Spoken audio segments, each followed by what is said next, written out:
What's up, everybody? Welcome to System Coppers Live. I'm David Wilson, and we're back today with another live stream where we get together as a community and talk about whatever topic I've come up with for the week. And this week is no exception.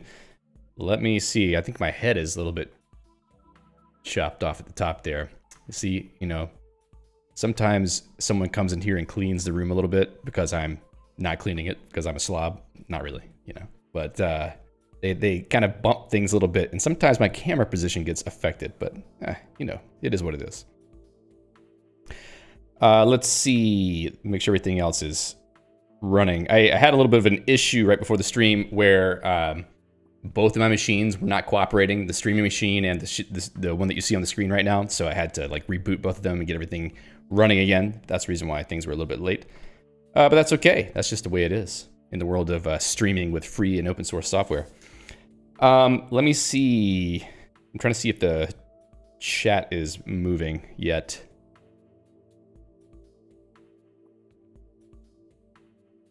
All right, I'd like to say hello to Jeff and Valentino. Thanks so much for being here so far.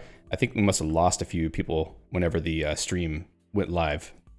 Anyway, so let's just get into it.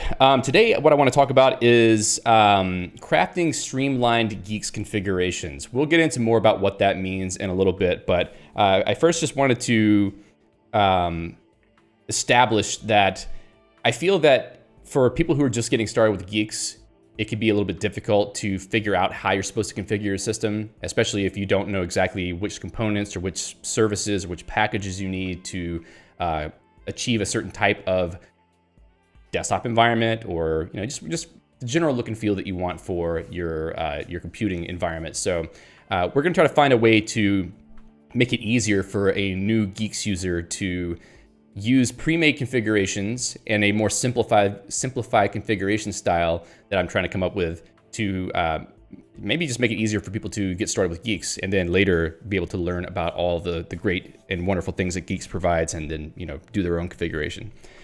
Hello to fellow worker John, to Kayak, and to Christopher. Thanks for being here. So as far as updates today, one thing that's pretty cool is that last week I actually heard from someone at the Free Software Foundation, and they were asking me if I wanted to, or if I was interested to do a keynote at LibrePlanet 2024 next year. And of course I'd be interested, because that's kind of I don't know, to be asked by the FSF to do a keynote presentation at their conference is kind of cool. So yeah, I'm going to do that.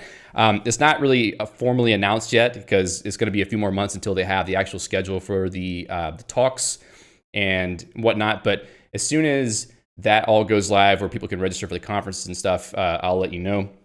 I will definitely be there in person, and I think it would be really cool if we could have a mini System Crafters meetup there, if anybody else is going to be in the area for the for that conference. So if you are thinking about it, or you've always wanted to go to LibrePlanet, maybe this is something that pushes you over the edge to maybe want to go there, that'd be cool. The talk that I'll be doing is about kind of about how to sort of motivate a free software community to contribute to projects, and also to just even build a community around a particular project. So some of the things that we'll be talking about today are related to that, because I'm trying to basically, gather data myself for things that I want to say in the talk. But I do have plenty of other examples of, successful free software projects like GNU Emacs, GNU Guix, etc., that we can draw from.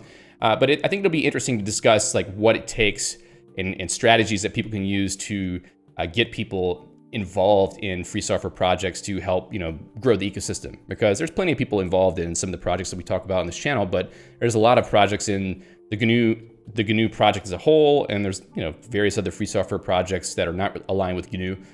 and many of them need more people. So, maybe it's a way for us to help people learn how to get more contributors to their projects. Hello to Fade. Sancho says, I don't know that much about Guix, but is it similar to NixOS? Yes, it's similar to NixOS, but the biggest difference is that you are writing Scheme or a dialect of Lisp to configure your system, which to me is one of the best features of it.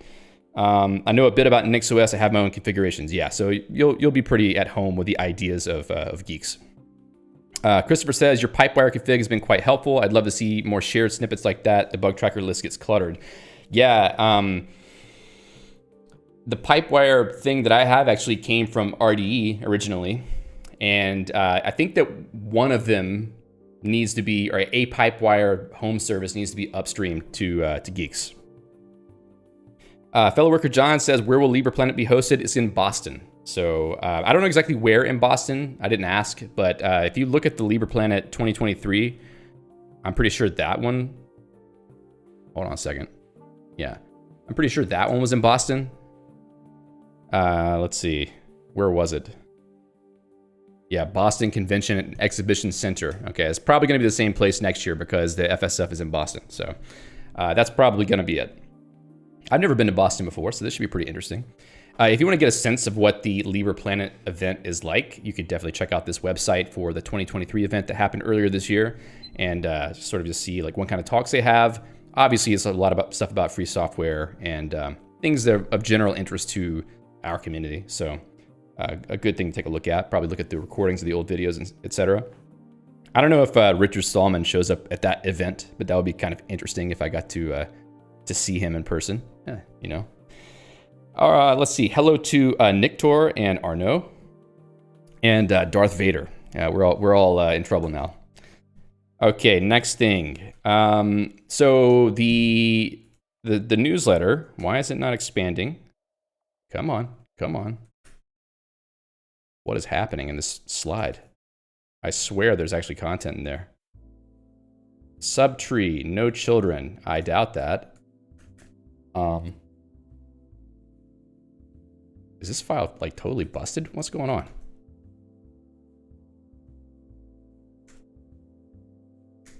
Wow, that's really weird. I don't know what happened to this. But anyway, the latest issue of the System Crafters newsletter went out yesterday, issue number 4. If you haven't seen that yet, it's basically like a throwback kind of newsletter situation. You can go to the show notes for the stream, which are in the description below, and take a look at the current week issue. This only goes out over the newsletter mailing list. For now, at least. I may change that, but at least for now, if you want to be notified whenever new issues of that go out, definitely go to the newsletter page and sign up. And if you go read the current newsletter, there's a little sign up form at the bottom too, if you wanted to go do that there. But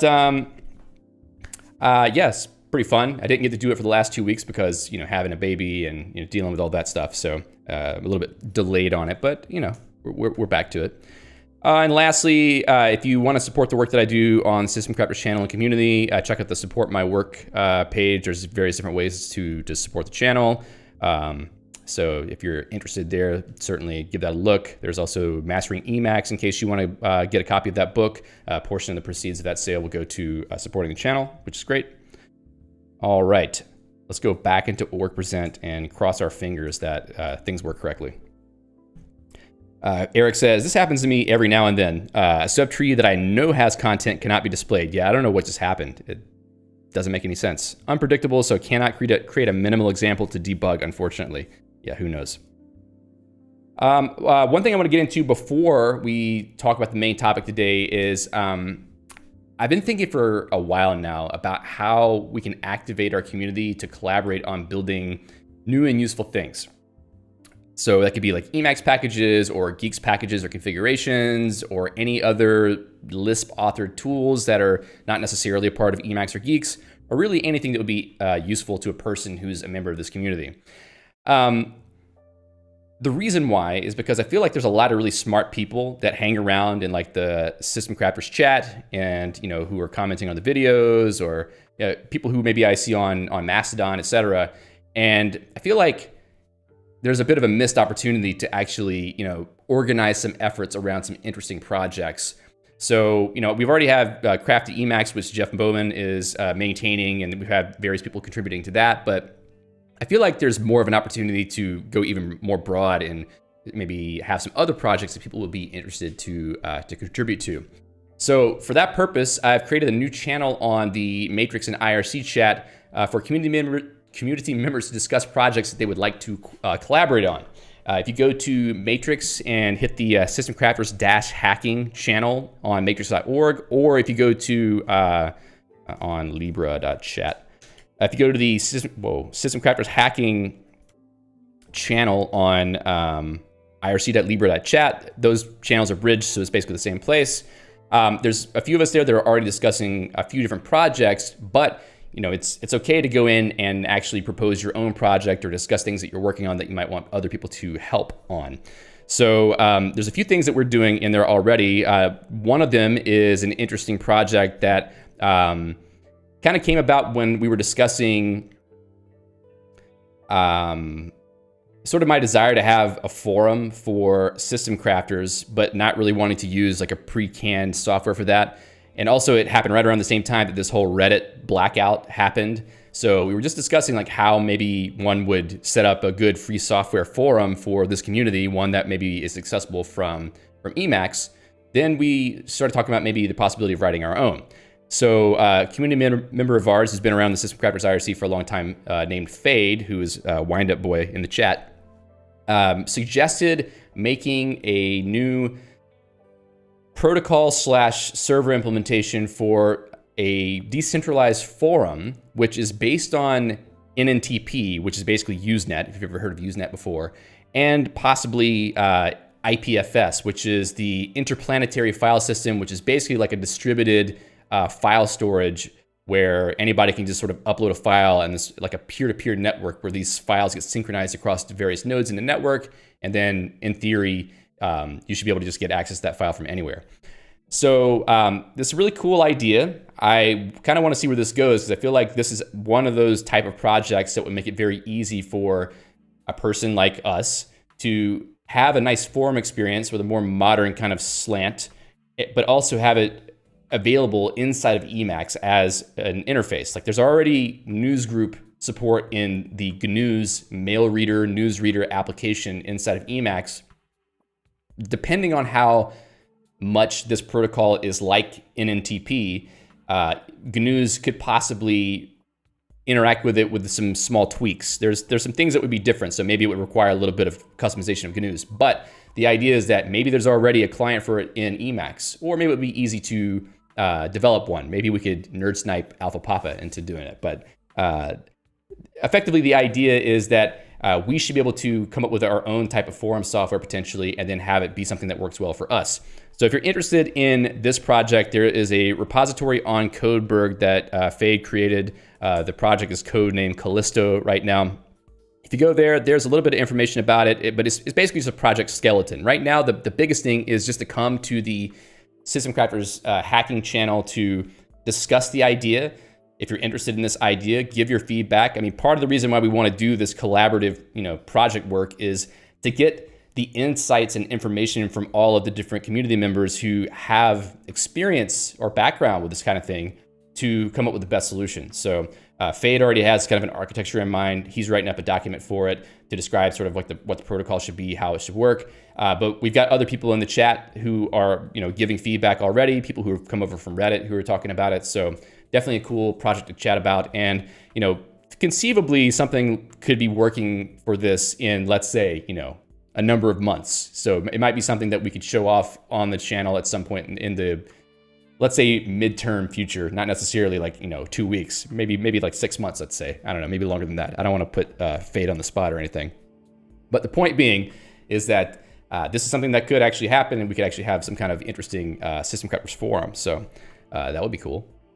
Hello to Richard and Savage Banana Soup. Nice name. Savage Banana Soup says, I'm not. I don't know what that was in reference to. Okay, so that's one of the projects that we have been chatting about in the channel. The other is, I've been talking for a while about the possibility of having, I see Trev in the Matrix chat saying, boss just dropped a 6-month timeline. Yes, I did not that was just sort of a ballpark estimate, let's say. You know, we're all programmers here, or some of us are programmers here, so let's just say this is par for the course. We just make up numbers as we go. Hey, Dave. All right, so I've been talking about the possibility of there being a Crafted Guix project for a while, which is sort of like the analog to Crafted Emacs, where maybe there's a more curated configuration or set of configurations built on top of what you get out of the box with Guix to make it easier for people to get started. Or maybe if you just want to use a nicely configured system without having to go do all the research yourself for which services to stand up and how to configure everything.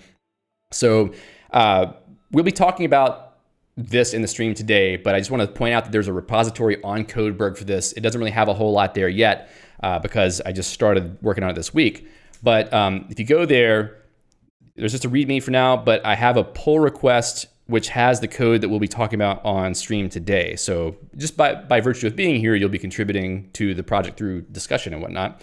But the idea is that I'm basically trying to define a simplified configuration format that would be easier for someone to use if they had not started using Guix before. So if someone could use the Crafted Guix installer to set up a system, and then maybe they can like make tweaks to a simpler configuration file to make changes across their system and home configurations to have a nice setup kind of out of the box.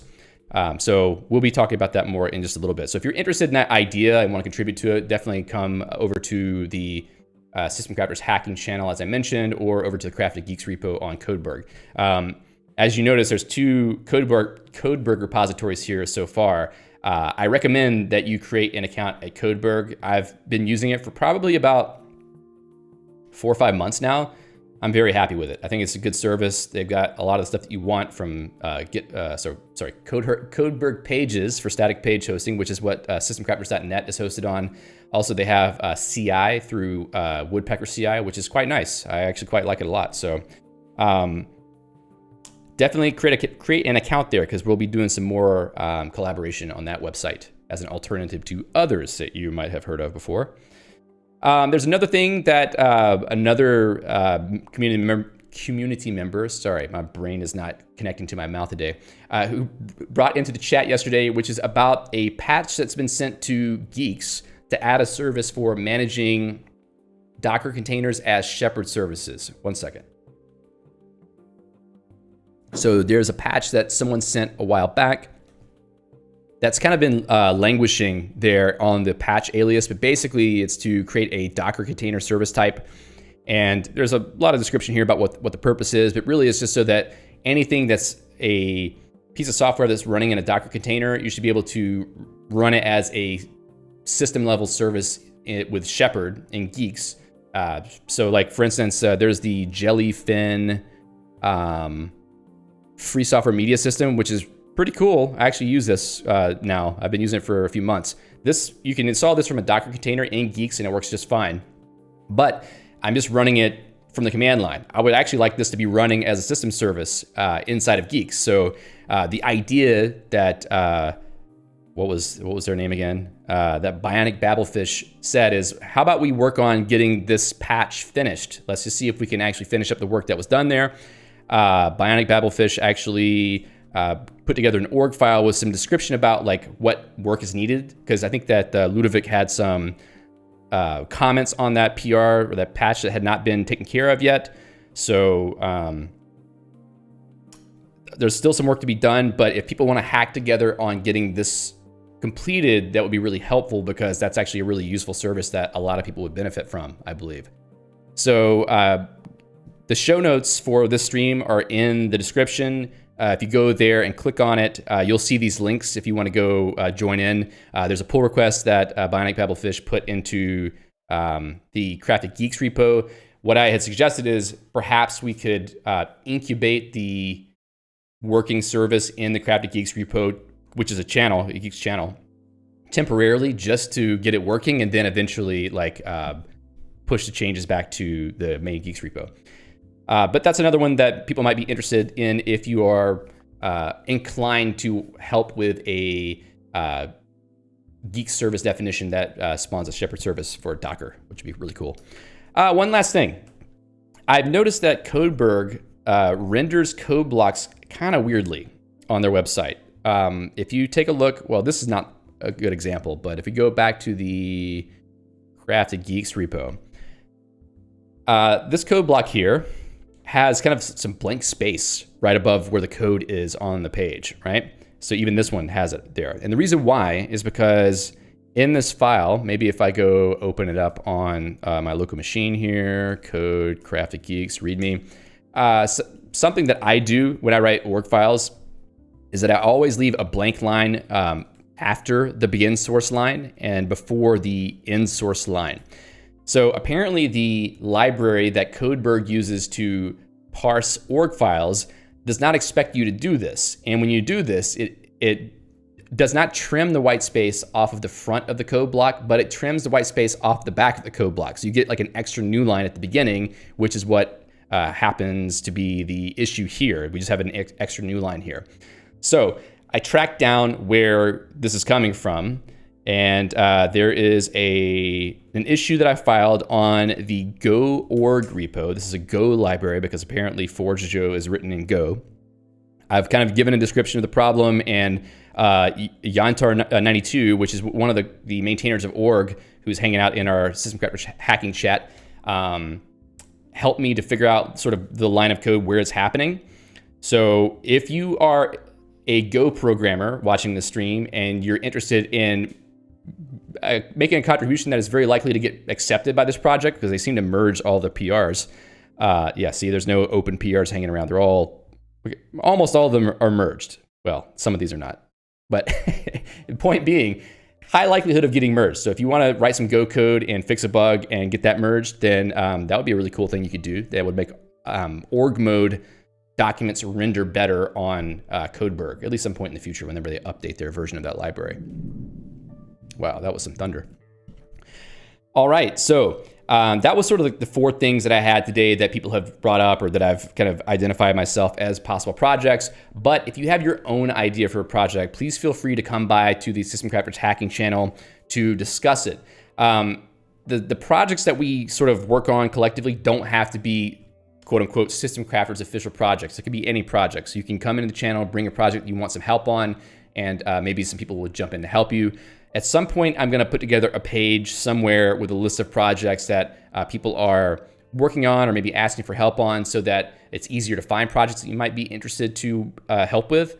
And also, I definitely want to make sure that people who aren't programmers feel comfortable or welcome to contribute. There's probably going to be ways that you'll be able to contribute to these projects. So feel free to join the channel and sort of listen to what people are talking about, provide your feedback, and jump in on any project you're interested in, and people will be happy to help you to get started, I think. Fikri says, what is Go org? It's a Go library that is used to parse org files and produce HTML. So it's completely written in Go. It does not use Emacs, which explains why it does not have consistent behavior with org mode. So we need to fix a bug in there, maybe a bug or two, to make it render correctly on Codeberg, because that's what Codeberg uses to render org files. All right. Also, if for whatever reason you would like for a project that you have in mind to be a quote unquote official System Crafters project, we can definitely discuss giving you a repo under the System Crafters org on Codeberg to have a repo there for people to contribute to. So that's definitely something that we can talk about if you're interested. Chris says bug reporting and usage documentation are super important. Yes, bug reporting and also writing documentation based on what you experience as a user to help other people get started. Very important stuff that don't require any programming background. Okay, so simplifying Guix configurations. As I mentioned before at the start of the stream, the idea here is that there's an opportunity to create a simplified Guix configuration format that it makes it easier for people who aren't experienced Guix users to get started with a configuration, possibly using shared configuration blocks that are authored by our community. I'll say up front that it's kind of questionable whether this is needed, because some could say that it's already fairly straightforward to write a Guix configuration or a system configuration and a home environment configuration. But I don't think that's actually true. I mean, it's possible. Like if you read the documentation and you're a programmer, you probably can figure it out. But still, you have to do a lot of research to figure out like which services you might want to use to set up a particular kind of environment, especially if you want to be a little bit more customized. So I've been thinking about how to make this more straightforward. And I've got a pattern that I want to show you today, and we're going to kind of hack on it a little bit to flesh it out and potentially try to build a shared Sway desktop environment configuration using the sort of framework that I'm coming up with here. It all uses normal Guix system and home environment services under the covers, so it's effectively all normal Guix service code, but it's wrapped in a higher level layer that is more concise, and you don't have to really think about the difference between system configuration and home configuration. So for those watching who are not familiar with these concepts that I'm talking about, in Guix, there are two kinds of configuration files that you might want to write as a Guix user. One is your system configuration, which dictates the configuration for your entire operating system. So the Linux kernel you use, your disk drive configurations, all of the system level services, like maybe the service that syncs the time from a remote server, or maybe like file server software, or a lot of stuff like that. Whatever you might want to have as like a system level service. But then there's also another kind of configuration, which is called the home environment configuration. And that's supposed to be a user level configuration file for things like programs that you might want to use as a user, or configuring things like, let's say, Emacs or the Sway desktop environment, or any other kind of desktop environment. So those two kinds of configuration are similar in nature. They have kind of a shared framework for configuration, but they have sort of like two different silos of services that you need to know about and use to configure both sides of the equation. So what I kind of want to do is to merge those together so that you don't have to think in terms of what are the system services I need and what are the home services I need to get a desktop environment started. All you need to know is I just want to pull in this piece that's a complete desktop environment configuration. This is not a new concept. The RDE project, let's see, ABCDW RDE. This is a project by Andrew Tropin, who also has a YouTube channel, which I've mentioned a bunch of times, who also was the original author of the current manifestation of Guix Home. This is a Guix channel / distribution, which has another approach to doing the same sort of idea. I think it's called Features. I haven't really looked at the design of it in depth because I've known for a while that I want to do something like this, but I didn't want to like pre-program my brain to follow the same pattern that Andrew used. I wanted to sort of think about it myself and like come up with my own pattern. So this is a more mature version of a similar idea, but I think this more developer focused. So definitely check that out if you're interested in what a more mature version of this type of thing could be. But at least in the case of Crafted Geeks, what I'm trying to target are the people who probably would not try to use Guix because they think it's going to be hard to get started. So I would like to make it easier for people to get started with Guix and actually have a nice system configuration without a whole lot of headache. So we're going to go for a more user-friendliness standpoint, and also having a more sort of like polished, prepackaged set of configurations. The other idea here is that it should be easy to define reusable configuration blocks so that anyone from our community can come in and write a configuration block for another window manager, like let's say Hyperland or River, or even Xorg-based window managers like EXWM or Herbstluft window manager, BSPWM, Awesome, anything like that. So I would really like there ultimately to be a bunch of different pre-made configurations for different things so that you can come in and just try a bunch of different desktop environments, but have a really nice setup out of the box.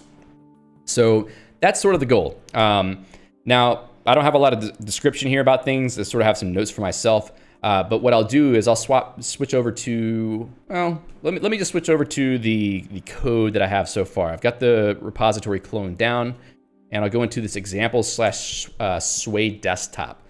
So this is kind of the current example that I'm working on. I'm sketching out the idea for what this configuration should look like, and I'm going to explain it to you right now. So the top level thing that we're looking at here is this crafted system form. So when you say crafted system, what you're saying is this file represents a system configuration, actually a system/home configuration for a given machine. In this case, it's a machine called Swaybox. I think this actually needs to be host-name. And then I'll talk about common config in a second, but basically it's just a list of function calls inside of this crafted system form. So we have like boot partition, root partition, and then Sway desktop. So in theory, this is something that you would use for a full system configuration that may use a Sway desktop environment.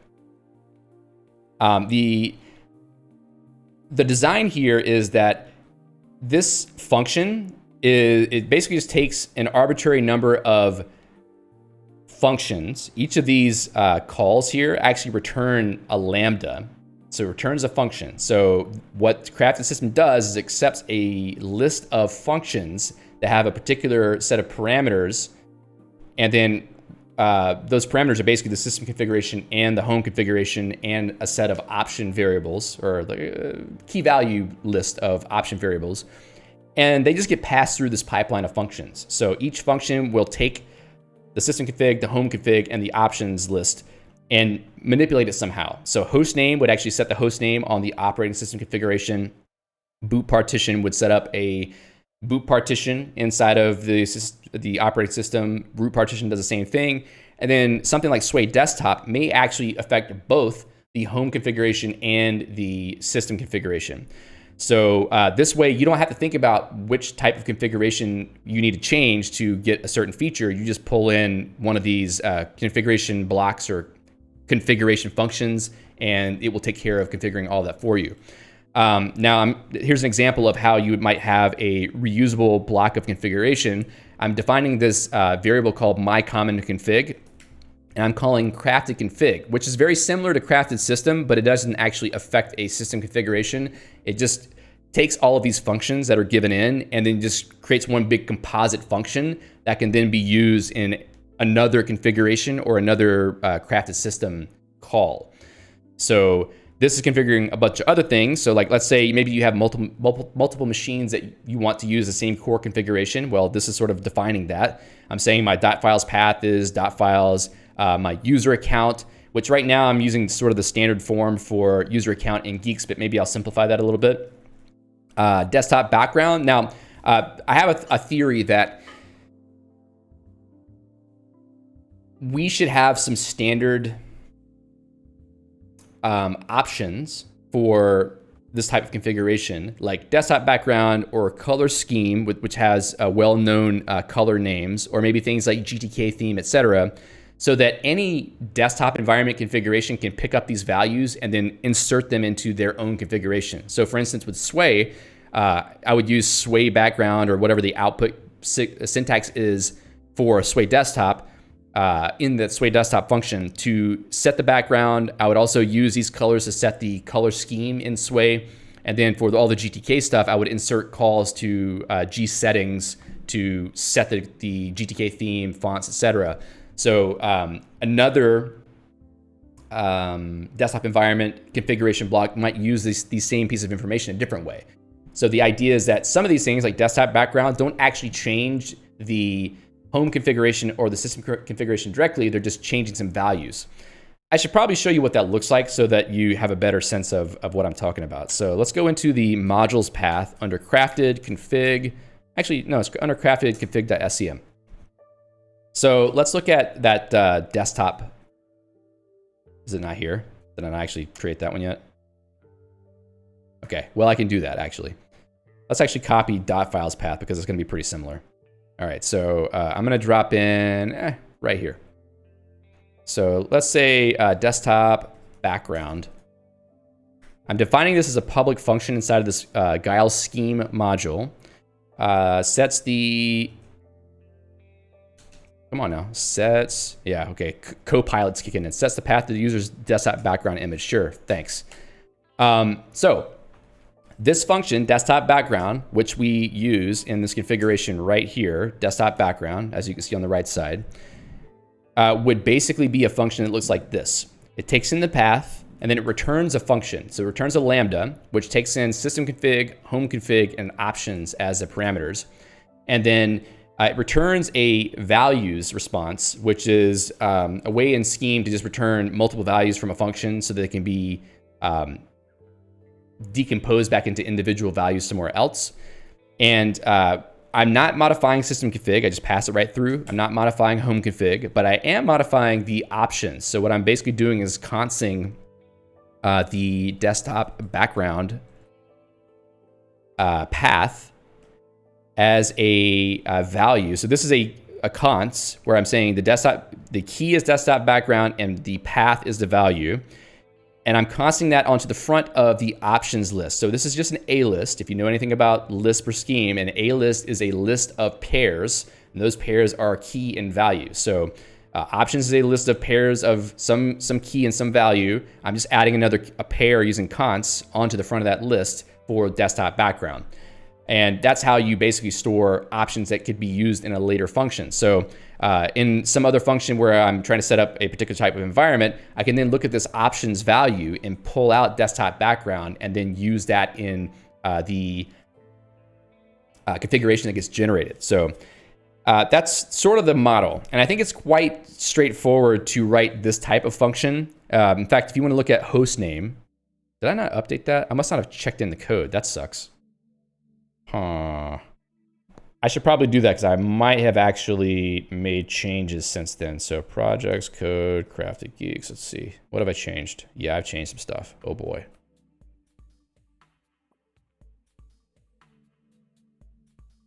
Well, let me just pull these changes in really quick so that we have them because we definitely want them. And what's in this? Okay.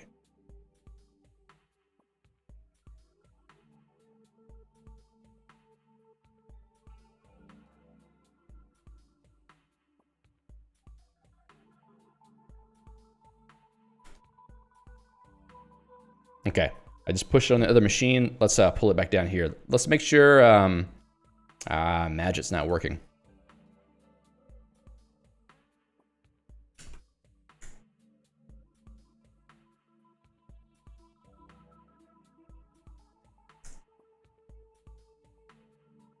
I've forgotten how to do this. I use Magic so much now that I've forgotten how to use a git command line. All right, so git pull David Will initial config format.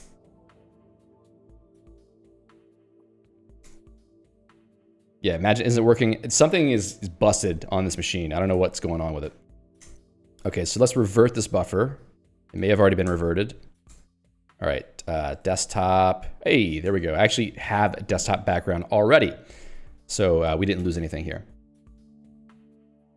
What did I do? Okay. Anyway, so what was I going to go for?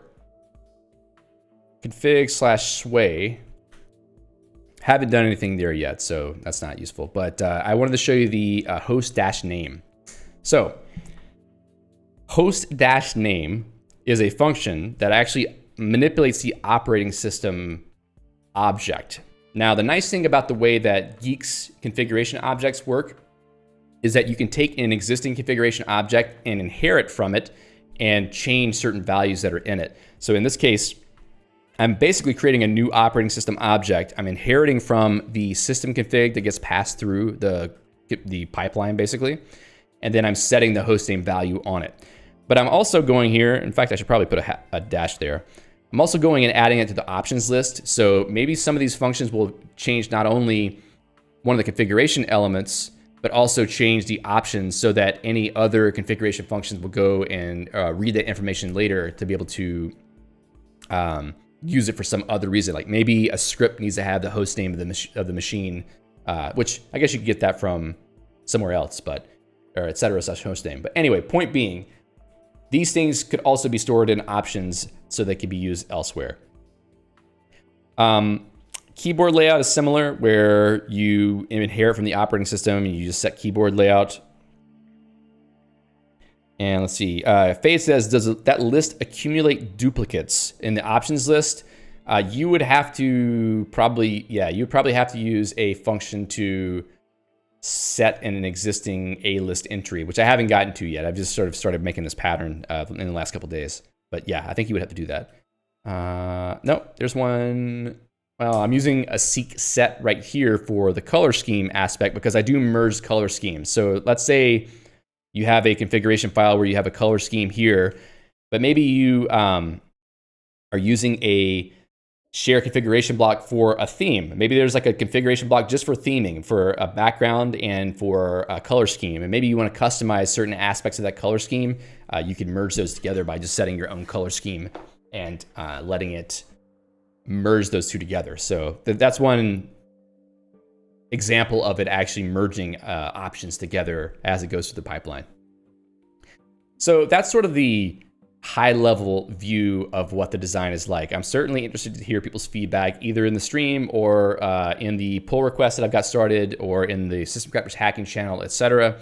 But the more interesting thing today would be to actually make it work. I do have it working somewhat. I've been able to get a home configuration to apply, but it doesn't really do a whole lot yet because I'm not really using home config elements at the moment. But what we're going to try to do is make a Sway service, home service, that will apply a configuration for running the Sway desktop environment, and then try to run that configuration in a VM. So we'll actually do a full system configuration and home environment configuration and try to run it in a VM.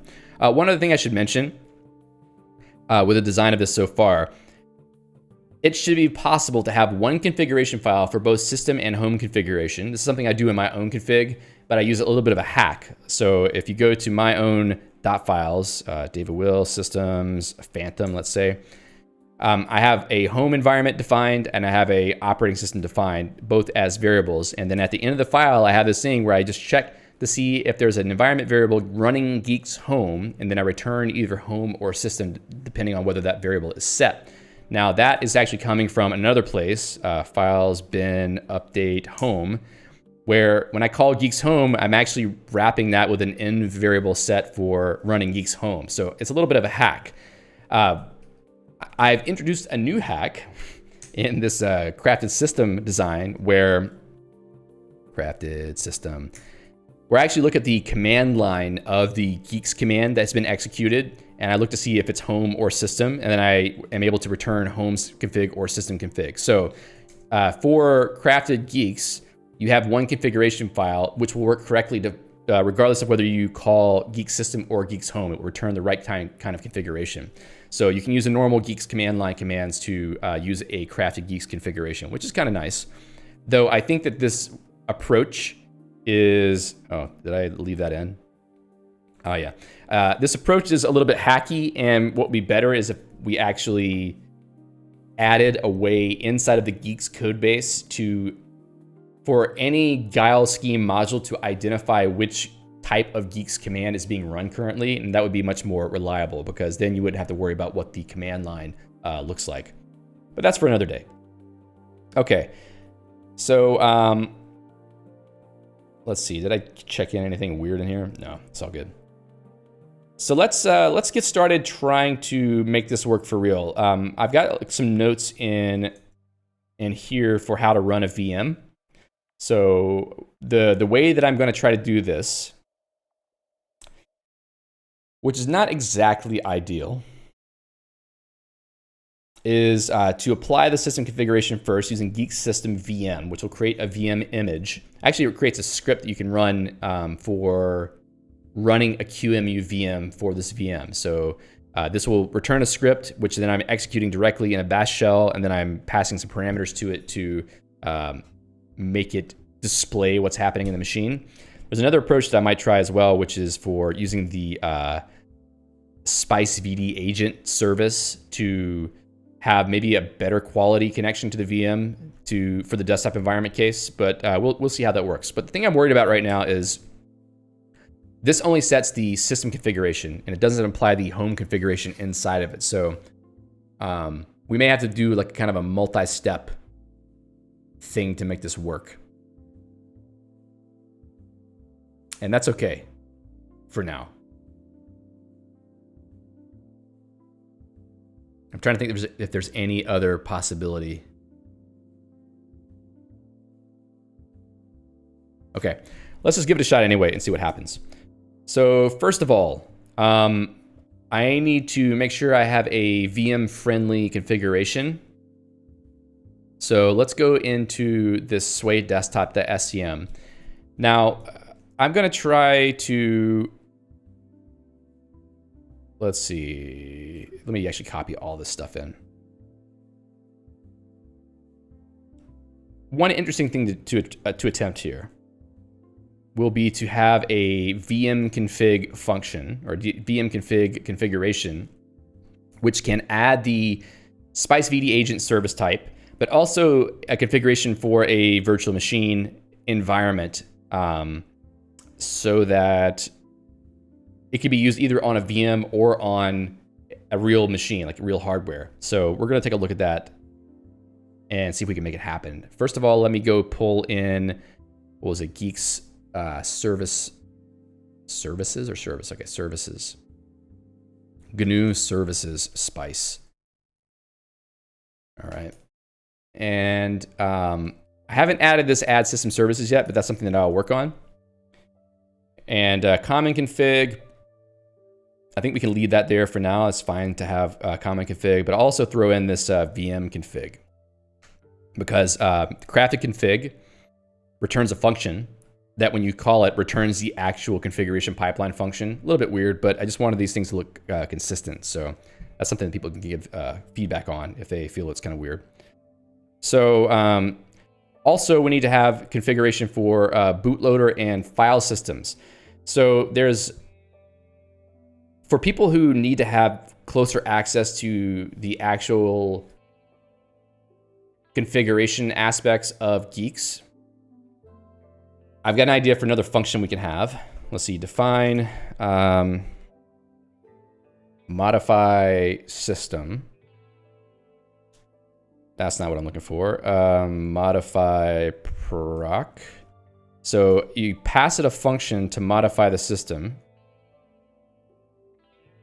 Yeah, that's not what I want. Can I turn Copilot off? Yeah, let's do that. So, so it needs to return a lambda, like the rest of these. Lambda system, what was it? System config, home config, options. And then return values. Okay, let's just copy and paste that. I'm still using Lispy here. Wow, I haven't used Lispy in a while. Okay, let's redo that.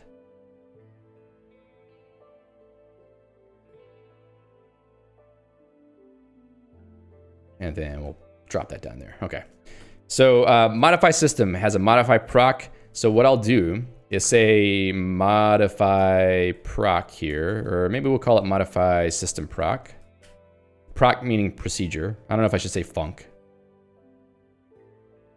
And then we'll pass options straight through. So this is kind of a more flexible function that would allow you to do some extra configuration to your system config if you needed to, but maybe somebody wouldn't necessarily need to do that.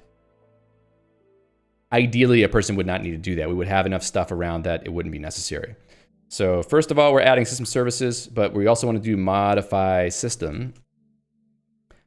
And I'll comment those out for now. So let me just take those out.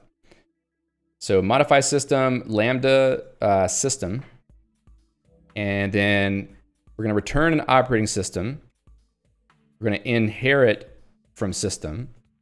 And then we're going to drop in these two things right here. Whoops. Yeah, that's fine. Let me just jump down to inherit system here. Whoa. Okay, so that's not working. FN, maybe FN, Osloy. Cool. So now we've got the bootloader config, we've got the file system config. You know, this, I could actually probably just do this. Well, let's say boot partition dev VDA. And let's check what that one looks like. So boot partition, wait, hold on.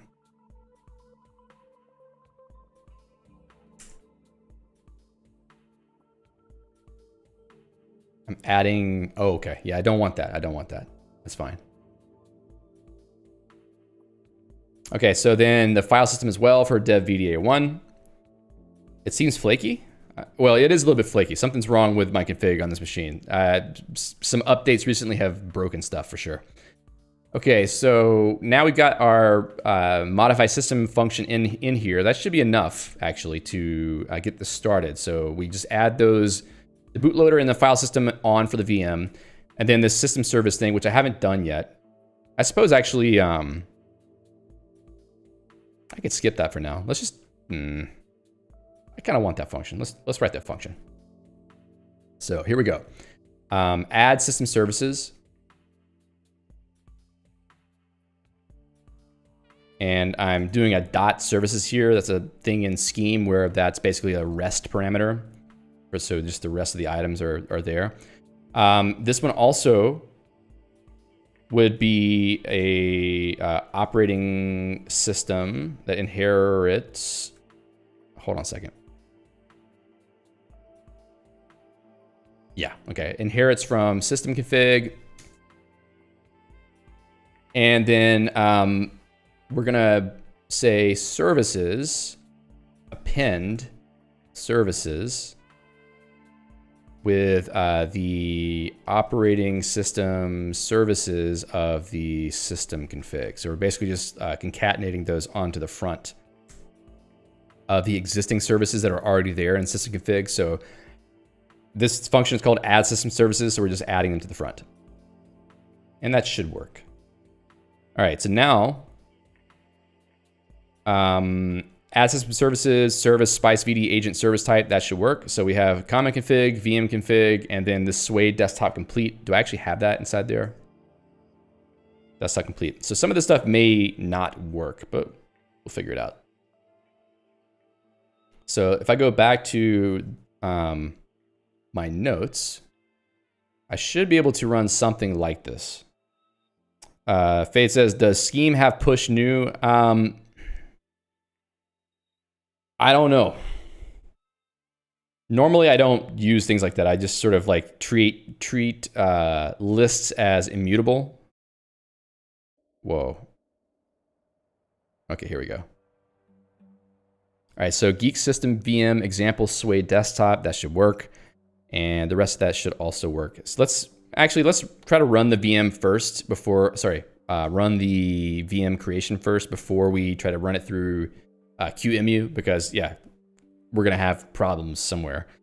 Oh, okay, yeah, I need to add the project to the load path. So -L projects code crafted Guix, and that basically oh nope, I need to add the modules path too. Since this is a local development clone, I'm adding the modules path of crafted Guix to the load path of Guix so that those modules can be loaded. All right, so did you forget use modules crafted config Sway? Yes, I did forget that. So let's go up here and Sway desktop, pull it in at the top here. Oh, it's there. Sway desktop complete. Probably that I did not put that in the Sway file. Oh, it's there, define public. All right, time for some surgery. Guix REPL -L.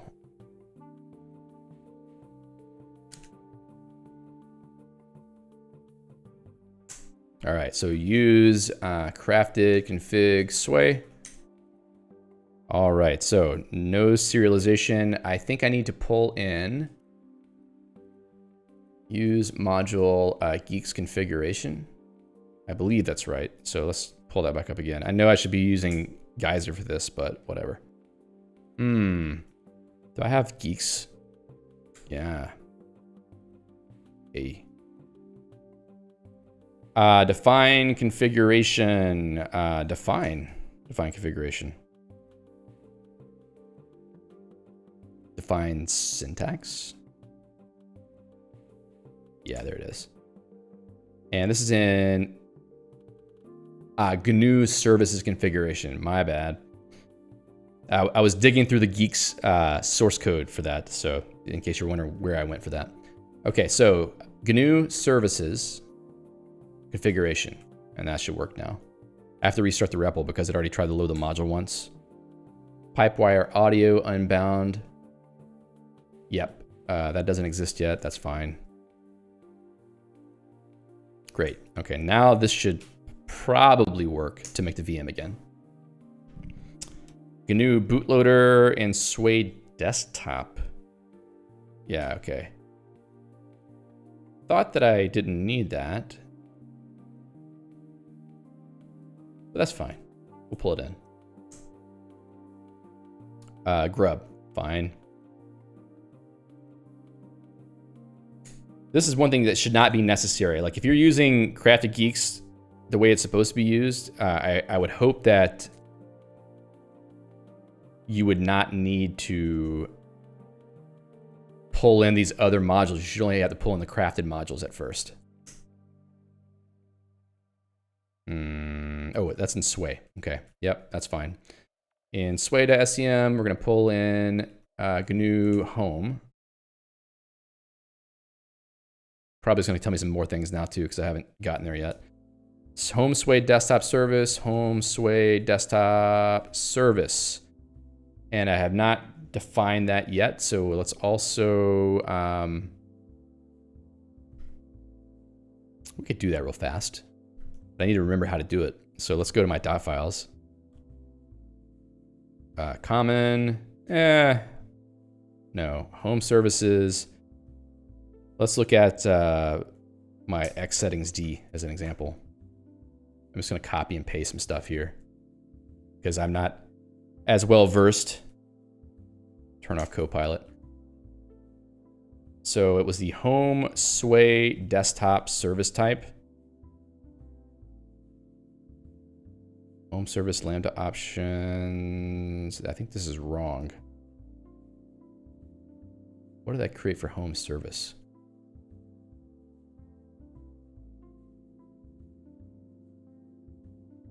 Service builder. Home environment services const service builder options. Okay, so it's a function that will create a service. I think this is wrong. This needs to be service. Home desktop Sway, home Sway desktop service. I think maybe that's right. Service type. And this service should have a file service type, but it may actually be an XDG. Let me go back to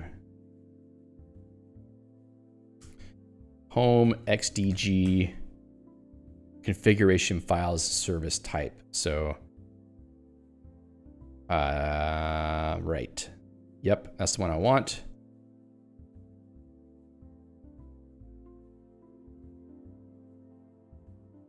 Wrong, Sway.sem, okay. So not in profile service type. Profile actually we do want because we probably want to install some packages, but we're gonna drop this right here. And this is gonna be the home Sway desktop service, no. Okay, home Sway desktop files service. Home Sway desktop profile service. And then we need functions for those as well. If I go back to this X settings D, the file service thing is here. Let's drop it back over here.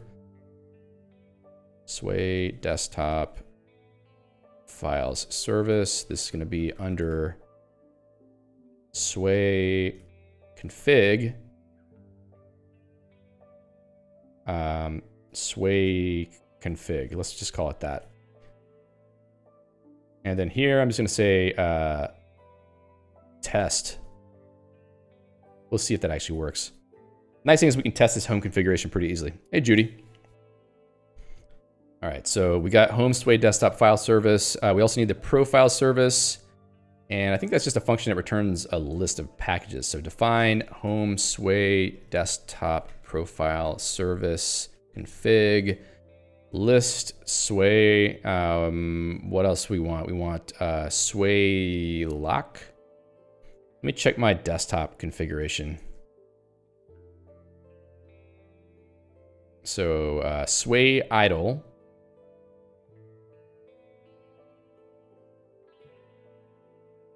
I don't use dunce anymore. Probably didn't sync that yet. Yeah, and Waybar. Let's just go with Sway idle, Sway lock for now. And then other things we can add later, I think. All right, so sway, sway lock, sway idle. I don't think I need sway BG. Doesn't look like it. Okay, so now back to sway. I probably need to pull in. I mean, I could use specification to package for that. Just to be, you know, a little bit lazy, because who likes to pull in all the imports for this stuff? Not me. So we'll just change that over to sway, sway idle, and sway lock. So that is enough for a basic sway desktop service type. It will install sway and it will create a fake configuration file, which doesn't do anything. Actually, let me check my actual config. Dot file slash config sway. No, that's wrong. Let's go to dot config sway config. Okay, the hash at the front. Good enough. Okay, let's try to run this again. Home service, Lambda options. I probably don't need to do that. I'm doing something weird here. Actually, no, that makes sense, because what I want is the options list so I can use the options to configure the service. So sway desktop service options. Did I create that? Home sway desktop. Okay, options. Hey, Anders. Specification to package. Yeah. And that comes from GNU packages, I think. Packages. Let's try this and see what happens. Let's see. Unbound variable. Well, that's once again a compiler issue. Let me check to make sure my parentheses are lined up. No talking for me today. Okay.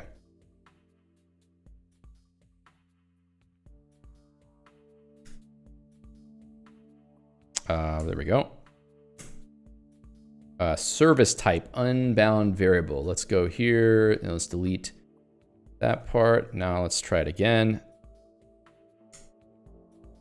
Home profile service type. I think that's home services. Wait, where is? Oh, okay, yeah, that's fine. Unbalanced parentheses. What did I do?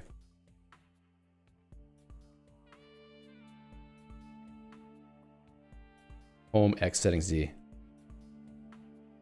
Yep.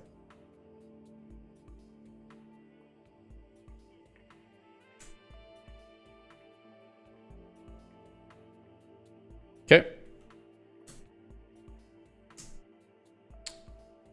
Invalid field specifier in subform.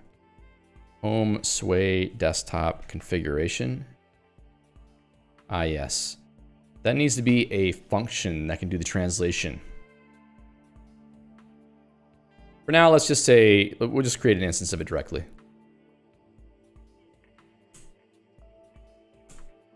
All right, now it's happy. Let's get out of here. And see what the system does. Okay, I think that maybe, okay, here we go. More than one target service of type shepherd root. That's weird.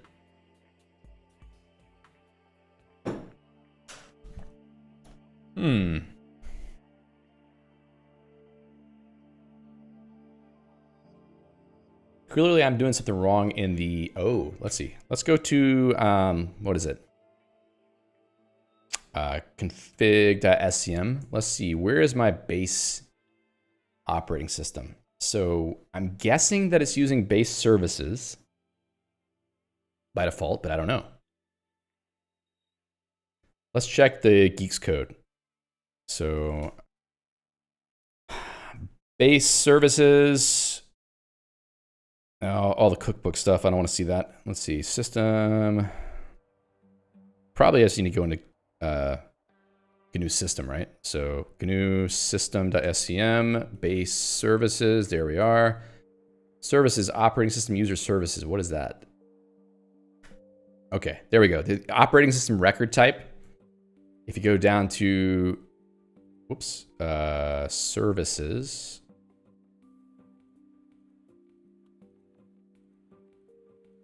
Base services. There we go. Funct. I think it's a function. Oslo says, what package are you using for Copilot and Emacs? This is Emacs Copilot. It's this copilot.el by 0LFX. It does work pretty well. User services, list of services. Operating system services.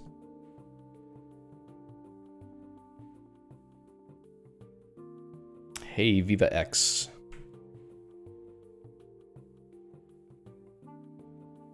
I've never seen it mentioned as user services before. That's kind of weird.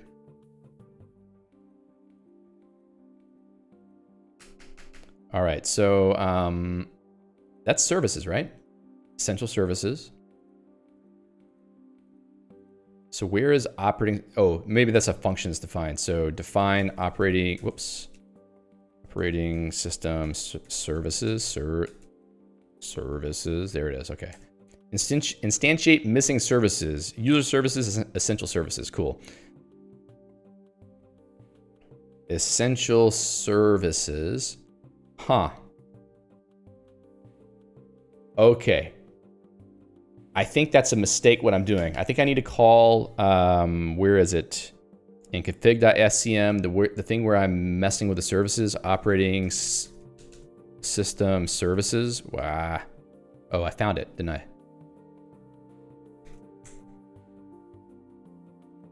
Was that in sway config? Sway desktop. Okay, there it is. Boom, right there. This needs to be user services because if you call that other function, it actually tries to create service instances. So we don't want that. We want that to only be the user services. So that should solve that issue. Okay, cool. Spice VD agent requires dbus system, which is not provided by any service. Okay. Yes. I don't want to use desktop services.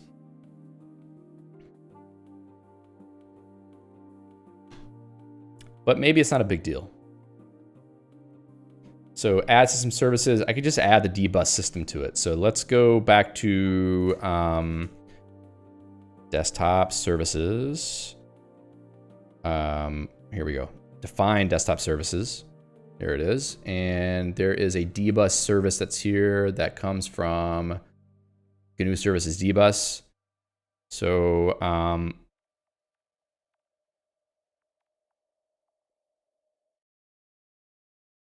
trying to think of where I want to put that. Let's just put it here for now. Add system services. I'll do it here as well. Now, is that a function?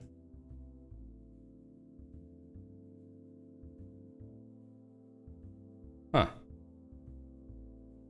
That's an unusual pattern because I think they're trying to get away from that ultimately. Go back to Sway Desktop. We're going to drop this in at the top here as GNU Services dbus. Boom. That should work. What else does it want?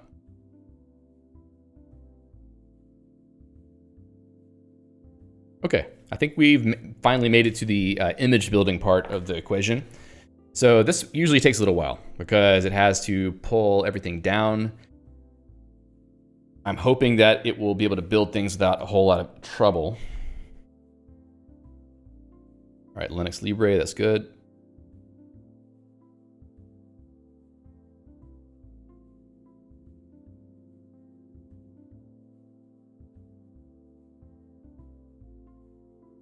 So anyway,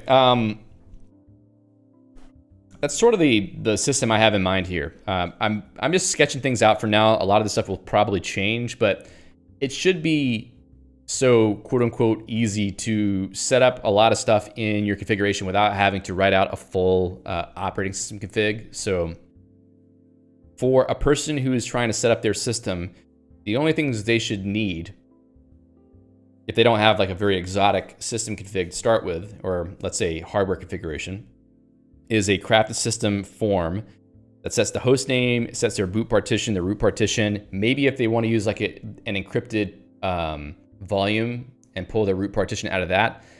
That will require a couple more things here probably, but you should be able to put these things in a more minimal form than what they are in the full Guix operating system config.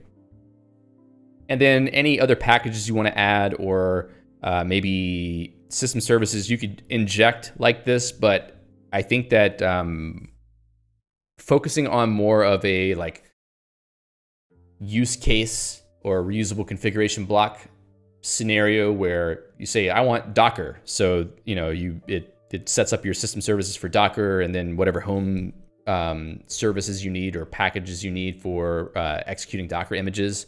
So you should be able to say like, Docker config, instead of having to know what Guix services comprise Docker functionality. And that's all these things are open for the community to come and contribute whenever I actually have everything put into the repo. There will be a period of experimentation at first. I don't think anybody should actually take any dependency on this in a real way unless you're a programmer and can, follow the development and be prepared for things to break whenever you pull. But I would say within, a short period of time, the core patterns should be figured out well enough that things can just be additive from that point forward, because this is not really like it doesn't need to be complicated. The connection should be quite simple, I think. And since it's pretty composable based on the way that we're doing things, I think that we could have many different ways of doing the same thing, and we can iterate over time to come up with better building blocks for configurations, which I think is kind of the best part. For instance, like if you wanted to use reusable blocks for a system and you already have an operating system config and you already have a home configuration, you should be able to just drop in those two configs in a file, assign them to a variable, and then use craft a system. And then maybe there's a couple more functions you can use to pull those in as starting points. Like let's say set operating system to be, my OS, set home environment to be my home. And then from that point forward, those two configurations are used throughout the rest of the pipeline. So you can just use the existing functions for crafted Guix. So it's very composable, should be very composable. Hopefully it will be easy for people to use. We'll see how that goes over time. All right, I hope it's not going to take this long next time. A lot of the stuff should still be in the store, so maybe building the image won't be as bad next time. Let's think a little bit while we're waiting on this about what we can do for the config generation. I copy and pasted some stuff here, which I don't really want. So for sway configuration, there's a few things we need to deal with. One is output configuration. Another is key bindings. Another is color themes. Another is general sway options. Another is programs to launch at startup. Things like that. I think those are like the general categories of things we need to set. If anybody else can think of anything that I'm missing there, please feel free to drop it in the chat. It looks like our VM actually did get generated. So let's go back to my notes in this org file, and I'll copy this again so that we can just run it directly this time. I'll go back and put the load path in because I forgot that. Let's see, projects, code, crafted, Guix, modules. Input config, yes, definitely input config. Thanks, Judy, for that. So we're running our system config, and it doesn't have anything in it yet. In fact, I don't even know what the user is. Is it me? Or is it...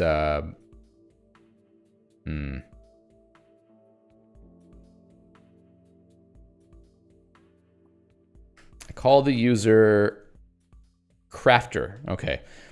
I don't think I can log into that yet because they don't have passwords to start with, but I can log in as root and then change the password for that user. But we're just going to kill the VM for now because we don't need it. We're going to keep working on it. Judy says, which I guess key bindings can be rolled into input config. Yeah, possibly. It could be the same thing, potentially. So let me go add that to the list. So input configuration. Ozily says, oh, wow, they charge for Copilot. I don't think so. Like if you have an open source repo on GitHub, I think they give it to you for free. What's the license on the code it generates? I don't know. I don't know. I think that they have terms of service on that there, but certainly worth looking into. All right, so we saw that the VM can be launched. Oh, dbus service is deprecated. Use dbus root service type. Yeah, that's what I thought. But they have it in their own code in the Guix repo, so what can I say? Dbus, where was that at? Dbus service. Okay, so service, dbus root service type. Let's use that instead because that's the right way to do it.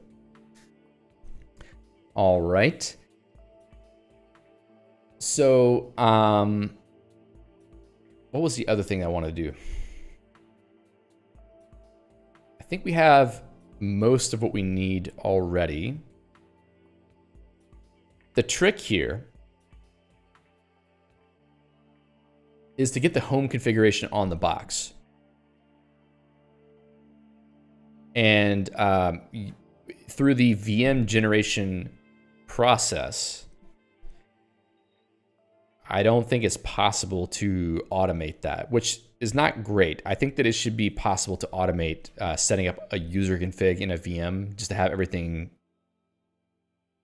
stamped out to start with so that you don't have to go into the VM. Because like what I'm thinking right now, you launch the VM and then you don't have any of this configuration on your current machine in the VM unless you like insert it into the VM somewhere. And then you have to have the repo for Crafted Geeks in the VM to use as a channel to get the modules out of it. So there's a chicken and egg problem here a little bit. You can maybe hack it into the virtual disk. Yeah, I might have to like mount a local file system. Let's see, Geeks manual.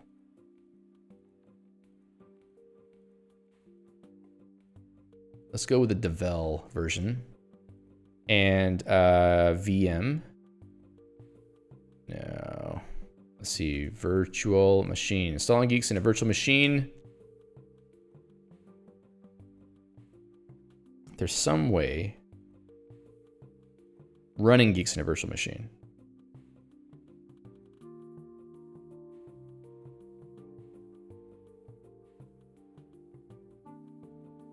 Geeks system VM.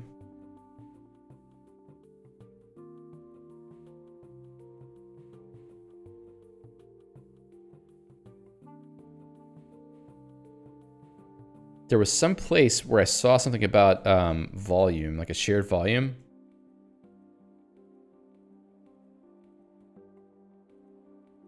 Because it's with a Geeks system container. As with the VM action, additional file systems to be shared between the host and container can be specified using the share and expose option. So apparently Geek System VM also has an expose.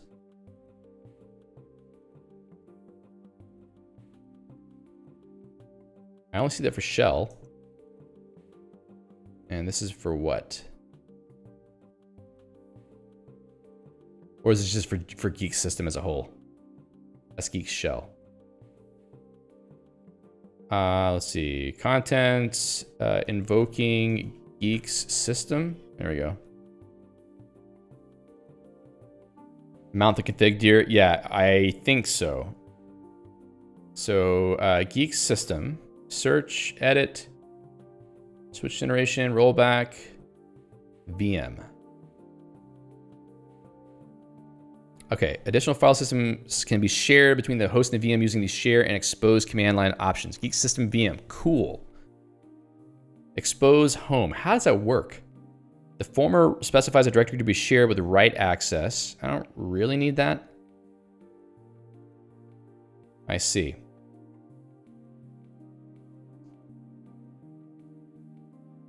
So how about this? We'll go back to the command line. Yeah, this might work. So we'll go back to the command line. That is after the VM path stuff. I'll see if I can insert that. So share home. Yes, right. Thanks, Judy. So projects, code, crafted, geeks. I'm gonna share that folder and then I'm gonna put it into etc/crafted geeks, right? Now let's see what that does. Pretty convenient if that works. And now it has to make the image again, which is kind of funny. Let me copy that, what we just did, so that, oh. I'm seeing a lot of hearts showing up in the YouTube chat. And tadas. I don't know when they added that stuff. Oh, okay, so that didn't actually take that long. So let's try this. We're gonna log in as root. We're gonna check out ls, etc. crafted geeks. Hey, there it is. Awesome. So let's try this. Password. Oh, we don't need that for root. Let's say password crafter. The new password will be crafter. Crafter. Who cares? Log in as crafter. Crafter. All right, so there's basically nothing here. But Geeks Home. Yeah, Geeks Home should work. Geeks Home -L etc/crafted geeks/modules. Permissions might be effed. Yeah, they might be. That's for sure. And then etc/crafted geeks examples sway config sway desktop. Let's see what this does. It will probably fail. Unknown action. Oh, reconfigure. I forgot that part. So reconfigure. I don't know if it's even legible on the stream. Bootloader configuration, invalid field specifier.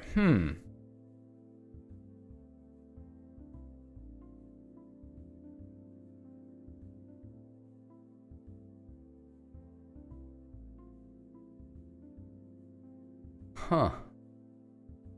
Did the disk name change? I don't know. Have you looked at Helix, the text editor? No name asks. Yeah, I've looked at it, but it would take something really, really, really radical to make me not use Emacs. Dev VDA exists. LS block, yeah. LSBLK. Yeah, VDA is there, so that's fine.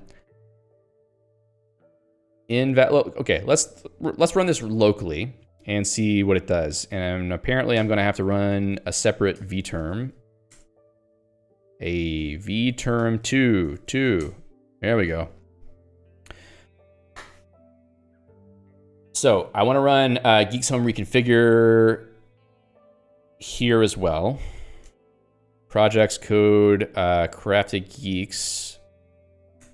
We're gonna run Geeks Home container, because I don't want to be reconfiguring my system.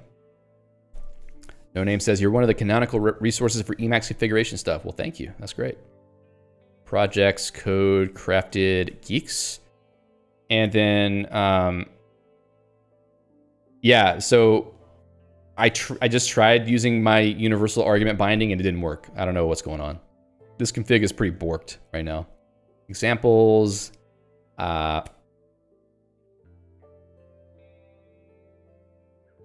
Sway. I'm losing it. Okay, so let's see. No code for module crafted config. Why?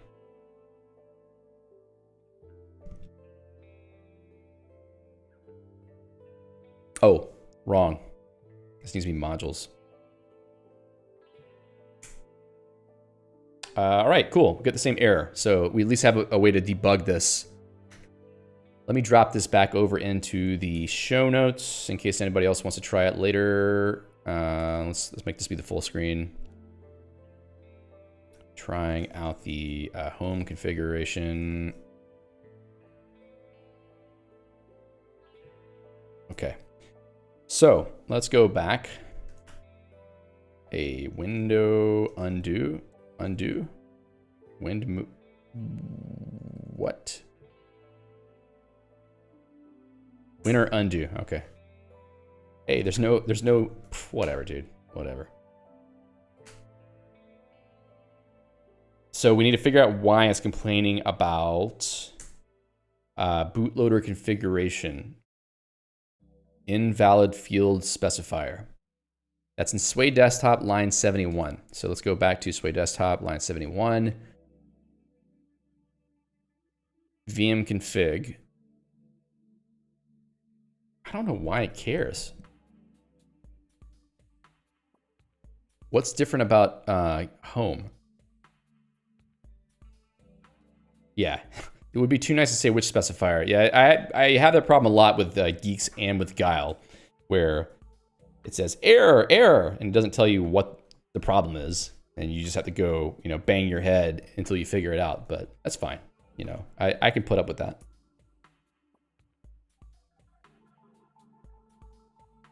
Targets. Oh, the quote. Hold up. Okay, that's probably fine.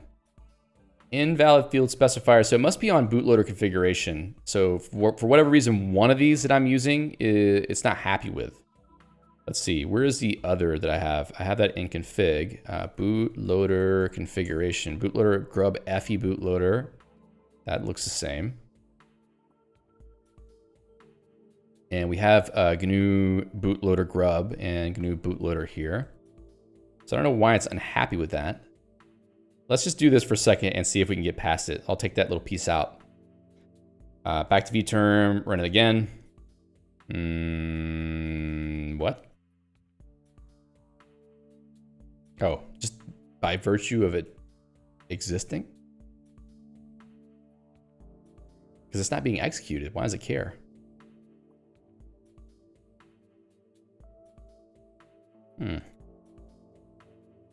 All right. I guess because it's a macro, or it's a syntax. The syntax is trying to be expanded, and for whatever reason, it's unhappy.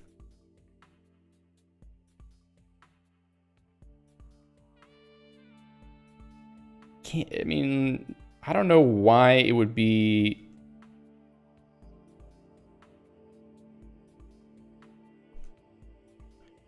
Invalid field specifier. Let's go check out bootloader configuration. I also wonder if maybe I have a bet that it's because I'm not pulling in GNU system, and maybe the Guix system command already has GNU system loaded whenever it's executing, so that syntax is available. Just a guess. So if I put GNU system here, let's see what it does. Aha. Service. Sway desktop. Wait, what? Did I not just pull that in? Ah, services. Okay, we made it a little bit further, at least. More than one target service of type home. Why? That's funny. More than one target service of type home. So sometimes it's useful to use this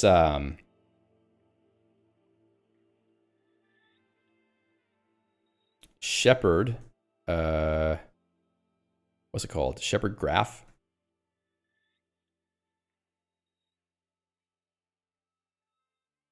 Guix home help. Does it have one? Shepherd graph, okay. But it even like refuses to generate that. More than one target service of type home.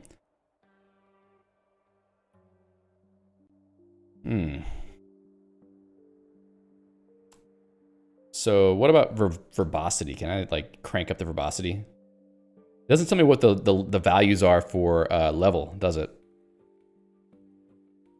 V1. Ah, reconfigure. No, not reconfigure. That would be terrible. Container. 2.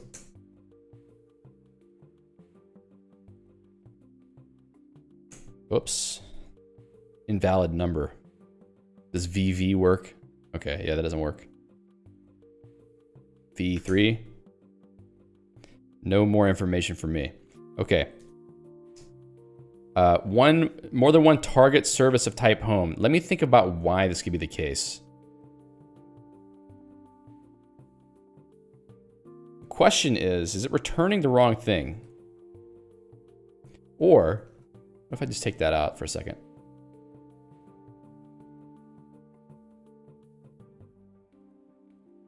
Nope.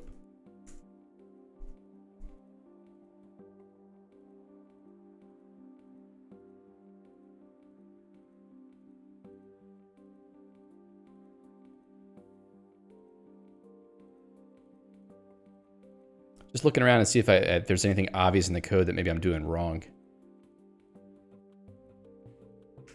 Don't think so.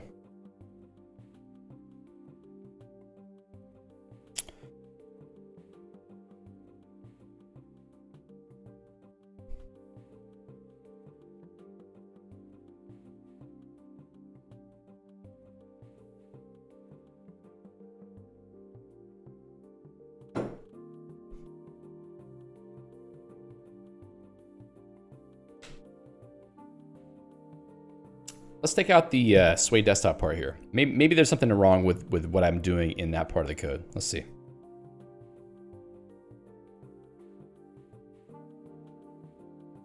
That looks promising. So I must have screwed something up with the way that I set up the thing here. So home service, there's a home service function. Home environment, we're inheriting from home config. Services, home environment services. Oh, okay. That may be another one of those cases where this function is doing something that I'm not expecting. So let's go into the Guix source. Home environment services. One thing that's nice about, yep, that's what I thought. Home environment user services. Once again, that's what's biting me.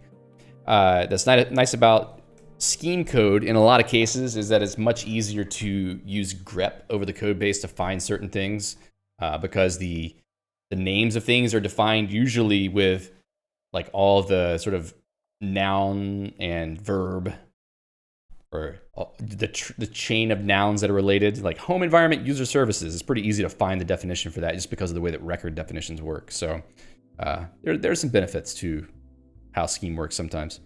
All right, so that should fix that issue. Let's go back to Sway desktop, make sure that we have our Sway desktop complete in there. And now we'll run our home config again. Dave says, thanks, hygienic macros. Yes. Yeah, it's nice. Plain file, unbound variable, cool. We need the G expression library. And that's gonna be in sway.sem. All right, cool. I think that's in Guix G expression. Let's drop that down at the bottom there.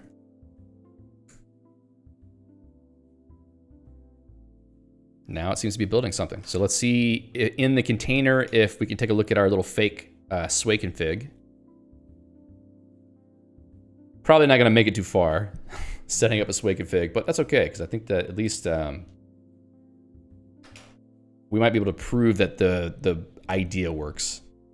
And then I can continue working on this home service off the stream, or others can join in and help out if people are interested. Now we wait, because it has to build the new profile and download whatever it's downloading.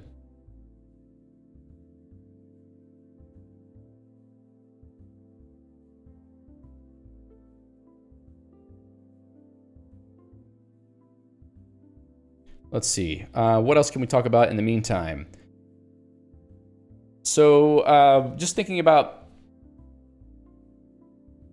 So there's a couple of interesting things. One other aspect that could be decoupled here is this idea of programs to launch a startup. So one thing we could conceive is that there might be a function like define add startup program. It's not really the greatest name, but it could be package and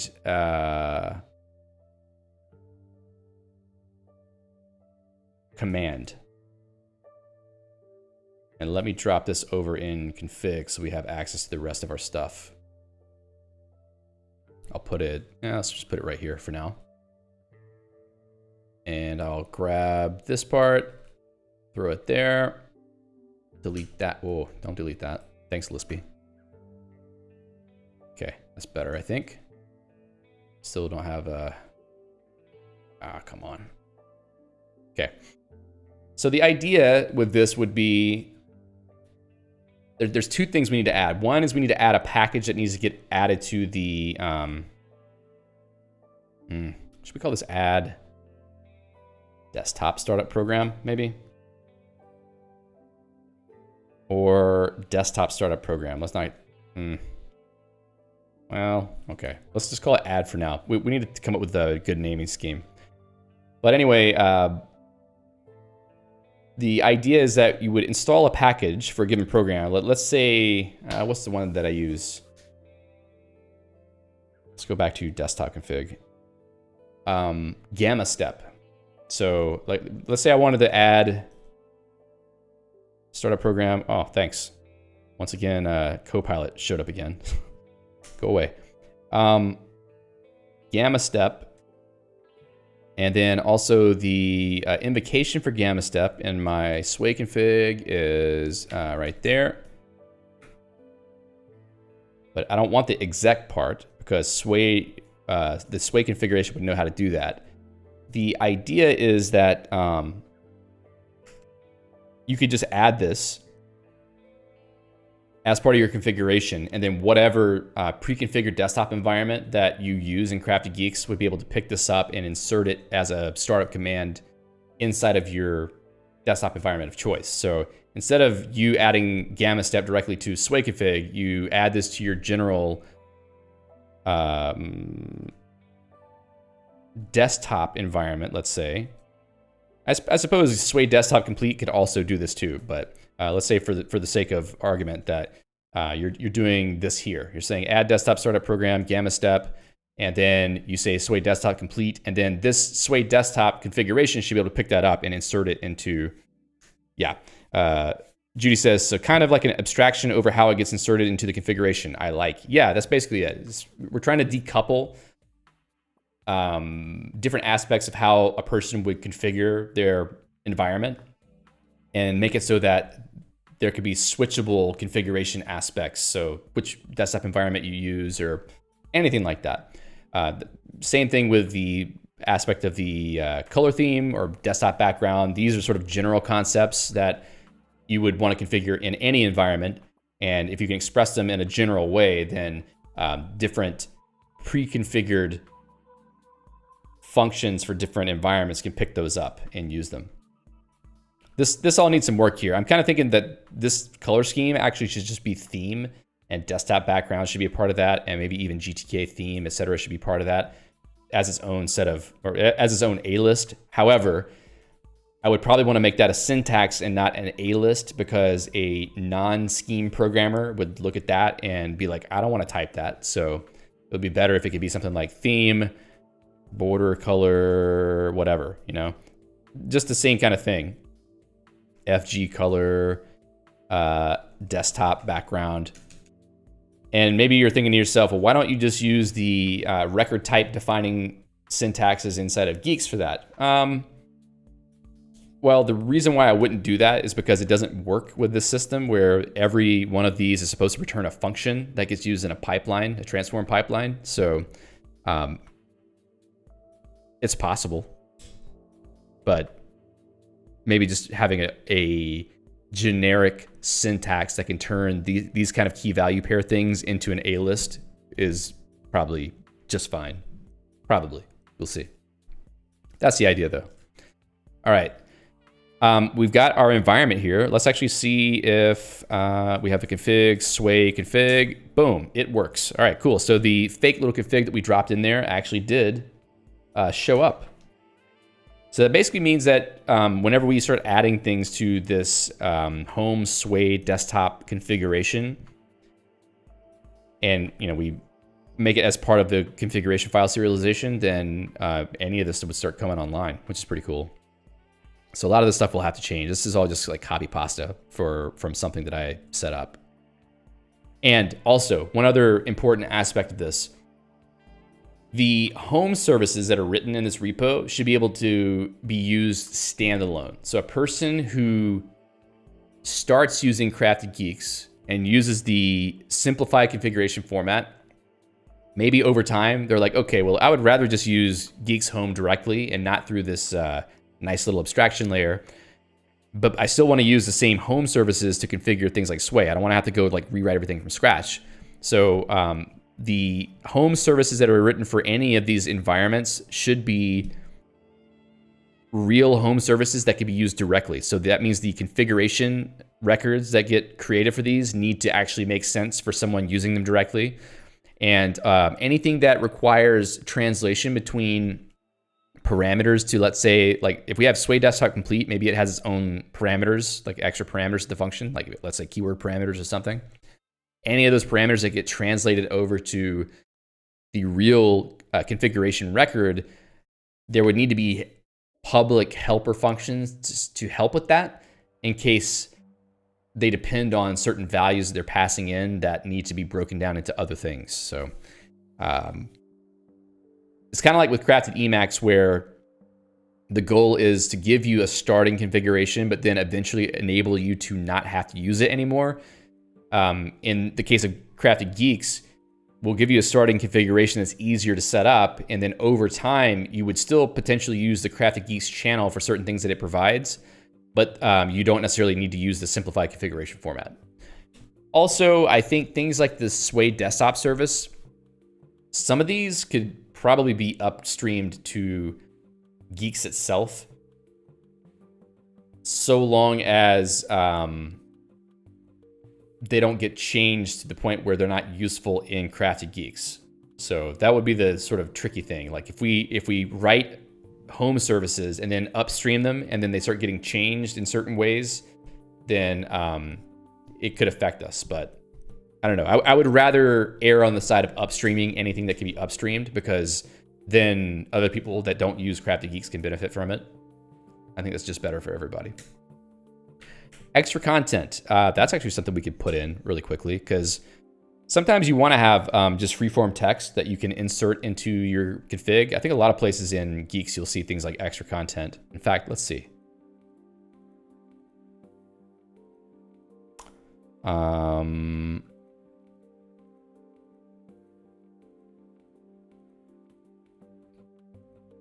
Yeah, like OpenSSH configuration has an extra content field where you can just put freeform text. So it's fairly common to see things like that.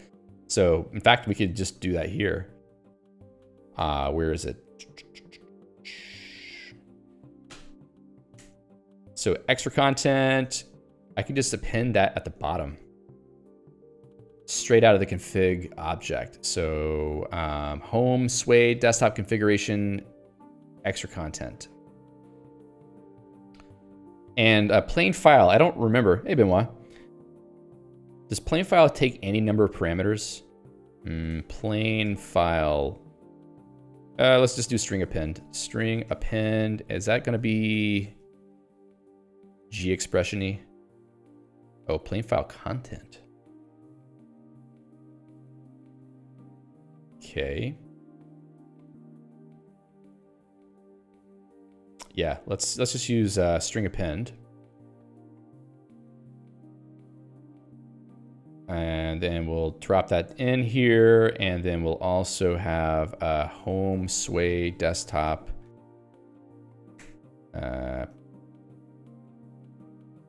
configuration extra content config. Upeklu says, why don't you use Dark Reader if you use Firefox? I don't know. Judy says, I feel anything fully standalone should probably be upstream first. Bigger constellations, full Sway desktop may be better too, and then Twitch message bridging aid it. But I see what you're saying. Okay, so to let it cook for a bit longer. Yeah. Agreed. So let's try this out. Home, Sway desktop configuration, extra config. I'm just gonna drop it right here just to be cheeky. And then we'll back out of this for a second, and then we'll go back and just run the container one more time. Oh, add desktop startup program. That's in config. Add desktop startup program. This needs to be defined public. And I never really even finished what that was supposed to be. Cons. No, append. Cons. Let's do it this way. No, to append to packages. I'm thinking there should be like a full, like home, let's say home packages list. This needs to be a list of lists. So home packages, dot, package, right? Package, okay.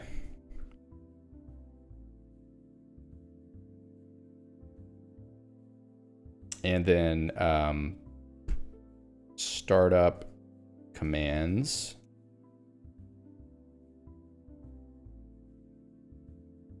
Wrong. So that is not right. This is not right. Because it's just like shoves them onto the beginning of the options list. But what you really want is to be able to merge those in. So it would need like a function to merge options lists, which is not terrible. I mean, that's totally writable.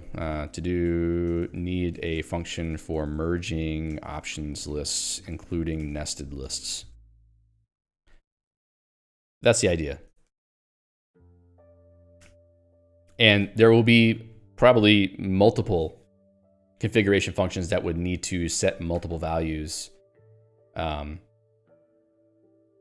So we'll need some kind of functionality for that.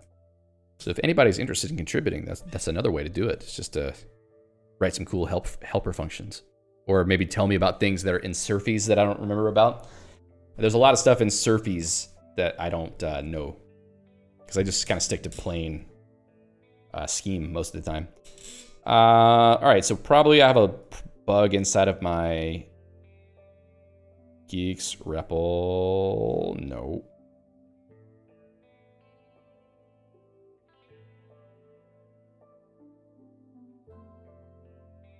All right, so then use crafted config sway.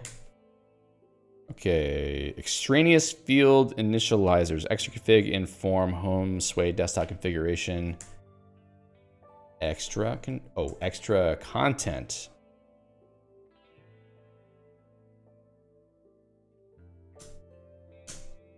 Cool, now that's better. Judy says, goal would be to then have a list of packages, kind of like these selected packages list in Emacs. Yeah, it's like you just need to be able to throw in another list of packages there. Okay, so cat config, sway config, and then extra stuff is there. So basically it's just, you know, straightforward type thing. Add new configuration fields and then turn those into content for the configuration file here. Probably there needs to be a function for actually generating the whole file based on the config object. And also maybe based on, well, no, probably having an adapter function between the options A list to the configuration object, and then have another function for, well, the configuration just gets sent directly into this for the file service. So this thing should not consume the crafted Guix options A list. It should consume only the configuration object for the service.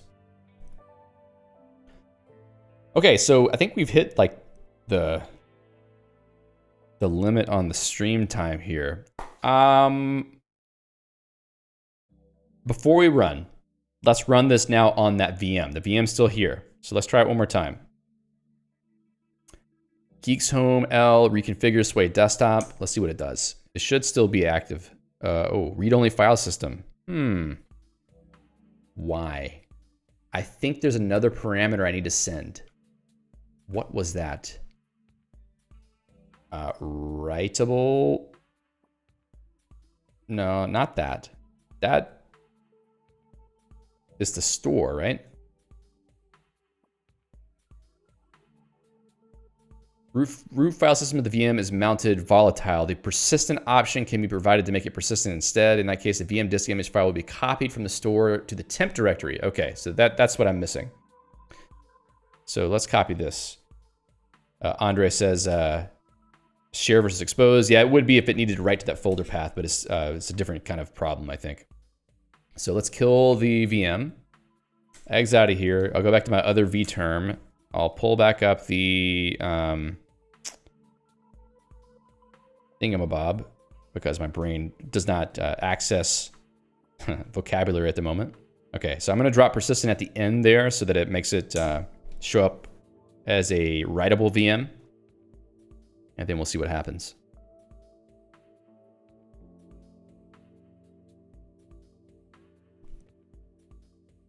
And I don't like this step because it's an extra thing someone has to do. However, the ultimate goal of Crafted Guix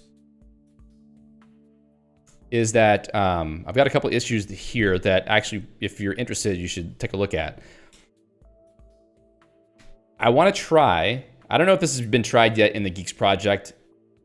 It might have been tried at some point. I don't know, I haven't looked. But there is this installer framework for Linux called Calamares. And I think it's used pretty commonly. You can see a lot of screenshots of various different Linux distributions using it, but it's a graphical installation wizard for installing Linux.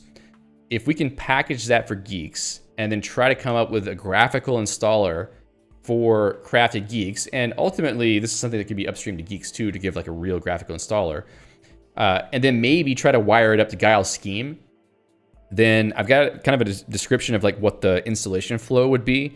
But as part of the installation flow, we should be able to do the initial application of both the system config and the home config while the installer is going, so that you would never start off with a system that doesn't have the home environment set up already. So that's something I would like to have whenever we get a little bit further ahead in the project. All right, so now root password for crafter. Okay, exit, crafter. Now, Guix home reconfigure, and we're gonna have to do etc. Crafted Guix, example sway desktop. We're gonna see how well this works. I need to add the load path too, etc. Crafted Guix example. No, modules. There we go. Let's see what happens. Oh, come on, dude. Something's wrong. That should have worked. I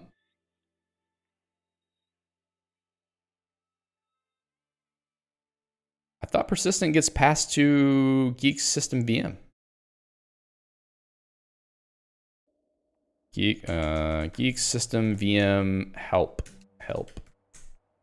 Guess I could look at the man page too. Persistent. For VM, make the root file system persistent. It should work, but it didn't. Anyway, oh, it might actually share the store.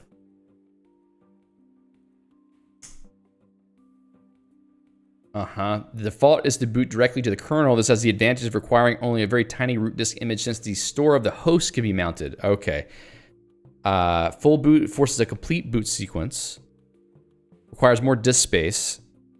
Okay, all right. That's why. Okay, so there's also the fact that the GNU store folder is being mounted from my system in that VM. So it's to make the VM faster to start. But inside that VM, I can't run any Guix commands because it can't write to the store. So that's the other problem. Anyway, for people who work on this project, we'll figure out a way to make it easy to test things and develop it. But until then, there is going to be a little bit of bumpy stuff to deal with. So I will commit, issue for another time, yes indeed. I will commit the code that we've made today into this pull request. Like I said before, this is not actually something that is in the repo yet. As you can see, there's just like a couple files here in the main repo, but I have a pull request right here that has all the code I've been working on. And this is coming from my own fork of the project in a branch. So if you want to pull down that branch and play with it and give some feedback, I'll I'll try to get this merged maybe tomorrow as like a starting point, because it's working enough to enable other people to contribute to it. So maybe it's better to just go ahead and merge what I've got, at least at a very basic level. And then other people can start helping wherever they are interested. So I hope people are interested to join, because I think it will be pretty fun. And if we can eventually make like a real graphical installer, then that might be a major benefit to getting new people into Guix. And then eventually they'll learn about Guix and they could go do whatever they want with Guix. But at least a better entry point is something that would be pretty nice, I think. So anyway, thank you all very much for being here today. I hope that was interesting. Like I said before, join the System Crafters Hacking channel, either on matrix.org or LibreChat IRC, to talk to us about any of these projects we discussed. I saw there were people talking about some things in the chat while I was on the stream here, so there's already people there talking about stuff, which is cool. And yeah, feel free to send me an email if you have any other thoughts. And until next time, thanks so much for watching. Have a great weekend, and happy hacking. See you next time.